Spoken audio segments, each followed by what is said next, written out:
faire la correction des exercices 1 et 2 de la feuille.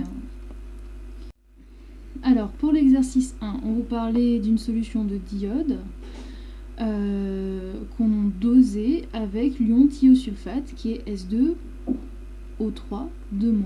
Alors, le diiode, ça veut dire qu'il y a 2 iodes, donc a priori, le diode, on est tous d'accord, c'est I2. On nous donnait les valeurs des potentiels standards des différents couples.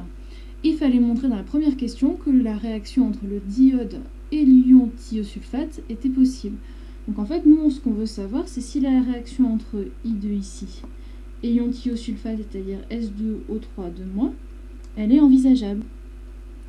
Et alors, si on regarde notre échelle des potentiels standards, que vous pouvez tout à fait tracer sur votre copie, c'est même conseillé, on remarque qu'on fait réagir l'oxydant. Ici, on a les oxydants, ici, on a les réducteurs. On fait réagir l'oxydant le plus fort, c'est-à-dire I2, avec le réducteur le plus fort aussi, c'est-à-dire S2O3 2-, pour donner les deux autres.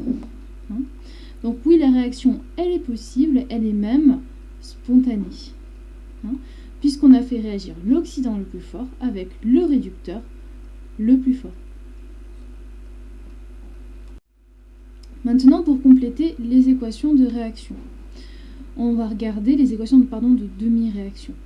On va regarder en premier les atomes qui sont différents de l'oxygène et de l'hydrogène. Ici, a priori, c'est I, iode. Alors, de ce côté-là, on a 2 iodes, alors qu'ici, on n'en a qu'un. Donc, on fait x2. On se retrouve avec 2 charges négatives à droite. Il nous faut bien donc 2 charges négatives à gauche aussi. Pour l'autre équation de demi-réaction, on va essayer d'équilibrer en premier les atomes différents de l'oxygène ou de l'hydrogène. Donc a priori, les atomes de soufre. Ici, on a 4 atomes de soufre, alors que là, on n'en a que 2. On est obligé de faire x2. En faisant x2, on se rend compte que du coup, on se retrouve avec 6 oxygènes à droite. On a bien 6 oxygènes à gauche. Cela fonctionne. Maintenant, il faut équilibrer les charges. À droite, on a 2 fois 2 moins, ça fait moins 4. Alors qu'à gauche, pour l'instant, on n'a que 2 moins. Il nous faut donc rajouter 2 électrons pour pouvoir équilibrer tout ça. Donc ici, il ne nous reste plus qu'à additionner nos 2 demi-équations de réaction. Il faut bien faire attention que les 2 espèces qui réagissent, ça va être l'ion thiosulfate et I2. On se retrouve donc à additionner I2 avec l'ion thiosulfate, plus 2 électrons. Et ça va nous donner du coup 2I- plus S4O6, 2-, plus les 2 électrons. En fait, on se retrouve avec 2 électrons à gauche et 2 électrons ici à droite. On n'est donc pas obligé de les écrire puisque les 2 viennent. Pour l'exercice 2, donc pour l'exercice 2, on vous demandait de recopier et de compléter les demi-équations suivantes. Donc on va commencer par la première.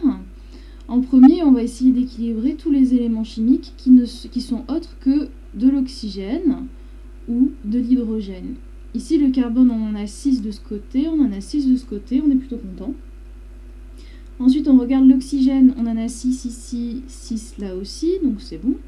Il ne nous reste qu'à équilibrer l'hydrogène. On se rend compte qu'à droite, il y a 8 hydrogènes, alors qu'à gauche, il n'y en a que 6. Il en manque donc 2, on est obligé de rajouter 2 H+. Et si on rajoute 2 H+, il nous faut rajouter 2 électrons, puisque ici, on avait 2+, qu'on vient compenser avec 2-. Parce que de ce côté-là, à droite, là, on n'avait pas de charge. Maintenant, on va passer à l'équation suivante. On va équilibrer en premier les atomes d'oxygène avec des molécules d'eau. Ici, on a 2 atomes d'oxygène, il nous faut donc bien 2 H2O.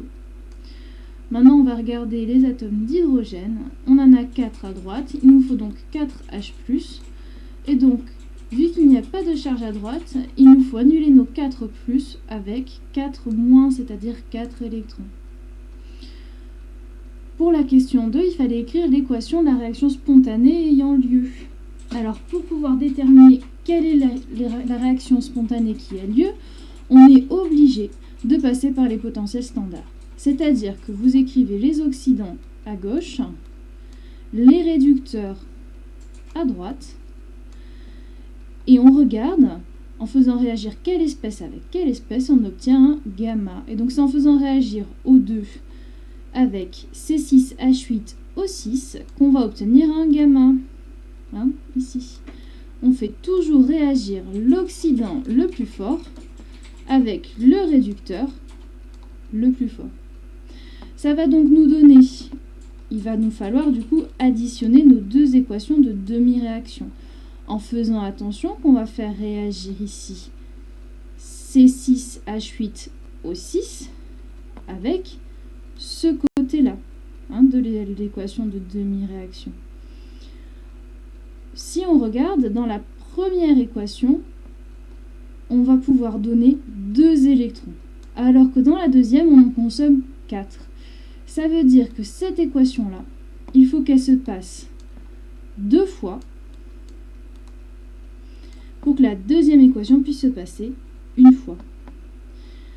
On obtient donc du coup O2 plus, ici on avait 4H+, donc on est toujours avec nos 4H+, plus nos 4 électrons, plus, ici, on ne va pas juste faire C6H8O6, on a dit que c'était 2 fois C6H8O6, puisque la réaction se passait 2 fois pour que l'autre se passe une fois. Ça va nous donner du coup 2H2O, on recopie juste le petit coefficient stoichiométrique qu'il y avait ici, plus du coup 2 C6H6O6, plus 2 fois 2, 4H+, plus 2 fois 2, 4 électrons. Ici, on peut tout à fait simplifier les H+, on en a 4 de chaque côté. Et on peut également simplifier les électrons, parce qu'on en a 4 de chaque côté.